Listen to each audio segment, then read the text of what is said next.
ನಮಸ್ತೆ BNU.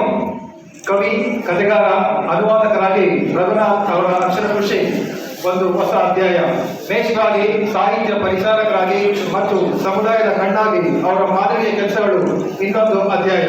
ಸದ್ದಿಲ್ಲದೆ ಕ್ರಿಯಾಶೀಲರಾಗಿ ಹೊಸ ಮಾದರಿಯನ್ನು ಸಾಹಿತ್ಯ ಲೋಕದಲ್ಲಿ ಸೃಷ್ಟಿಸಿದ 71 ವರ್ಷದ ಉತ್ಸಾಹಿ ರಘುನಾಥ್ ಅವರ ಸಮಗ್ರ ಸಾಹಿತ್ಯ ಪ್ರಕಟವಾಗಿದೆ.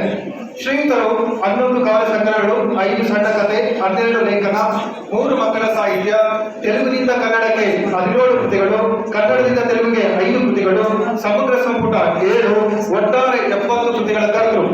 1994ರಿಂದ ಭಿಕ್ಷುಕ, ಅಲೆಮಾರಿ ಹಾಗೂ ಅಂಗವಿಕಲರಿಗೆ ಶೈಕ್ಷಣಿಕ ಹಾಗೂ ವೈದ್ಯಕೀಯ ನೆರವು, ಭಾರತೀಯ ಕಲೆಯ ಪ್ರತೀಕವಾದ ತಗುಲುಗೊಂಬೆ ಆಟದ ಕಲಾವಿದರ ಸಂಘಟನೆ, ನಮ್ಮ ವಿಶ್ವವಿದ್ಯಾಲಯದ ಕುಲಪತಿಗಳು ಸಹ ಇದೇ ಕಲಾವಿದರನ್ನ ಇದೇ ವೇದಿಕೆಯಲ್ಲಿ ಸನ್ಮಾನಿಸಿದ್ದನ್ನ ಸ್ಮರಿಸಬಹುದು.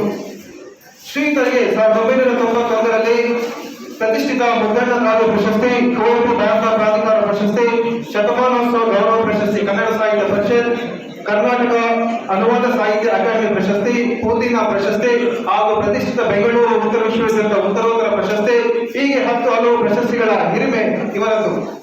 ಭವಿಷ್ಯದಲ್ಲಿ ಹನುಮಾನ್ಚಾರ್ಯರ, ಭದ್ರಾಚಲ ರಾಮದಾಸರ ಹಾಗೂ ತ್ಯಾಗರಾಜರನ್ನು ಕನ್ನಡಕ್ಕೆ, ಇಂಥ ಪುರಂದರದಾಸರು ಹಾಗೂ ಕನಕದಾಸರ ಕೀರ್ತನೆಗಳನ್ನು ತೆಲುಗಿಗೆ ಕರೆದೊಯ್ಯುವ ಬರವಣಿಗೆಯೂ ಸಹ ಸಾಗಿದೆ.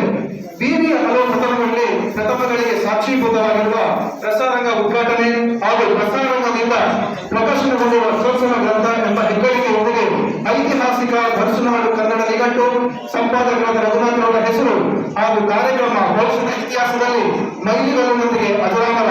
ಇಂತಹ ಐತಿಹಾಸಿಕ ಕಾರ್ಯಕ್ರಮದಲ್ಲಿ ಶ್ರೀಯುತರನ್ನು ಜೋರಾದ ಚಪ್ಪಾಳೆಯೊಂದಿಗೆ ಕಾರ್ಯಕ್ರಮಕ್ಕೆ ಸಂತೋಷಿಸಿದ್ದಾರೆ.